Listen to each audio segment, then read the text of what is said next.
I mean, I'm going to start off, but I think for us, I mean, this has been very exciting. We're looking at something to pilot and an opportunity to better to integrate our students back into the community as we were coming out of the pandemic. And I think that while we intended that there would be some success, obviously, I don't think that we anticipated that would be as strong as it was.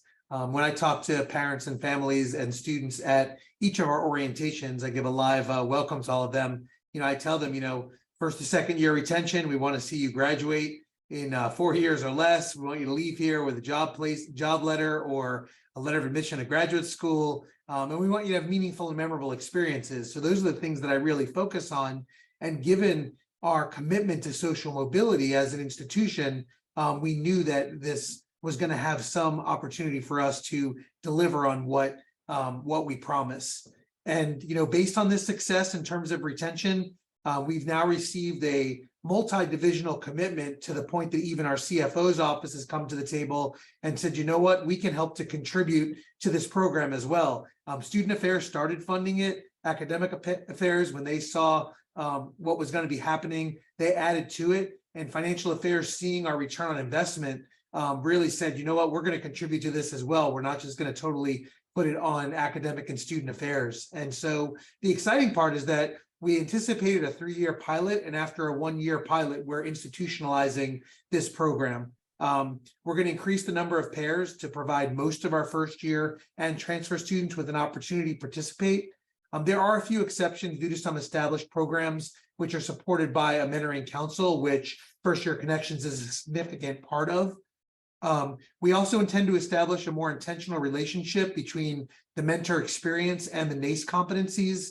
Our MC partners, mentioned the data that they do collect about mentors and the training that they provide, but we really want to see and investigate the impact on serving as a mentor on graduation rate, on job placement, as well as salary post-graduation. The state performance funding metrics looks not only at job placement, but also with a minimum salary. And so the more and more that we can show mentoring is not only a retention initiative, but also how it contributes to graduation rate and salary and job placement for our mentors, we think that there will be even further reach.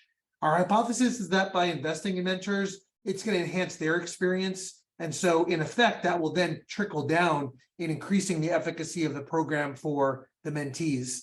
And really, as Jordan alluded to, like many institutions, we are finding ourselves with higher demand for on-campus housing than we can provide. And so we are specifically analyzing the data related to student satisfaction with college experience for those students that initially applied for housing and didn't receive it. And so we're hoping that we're going to be able to flesh out and show that if a student does not receive housing, but that they do enter into a mentoring relationship, that their satisfaction is higher, as well as contributing to their retention versus the student that did not receive housing within their first year.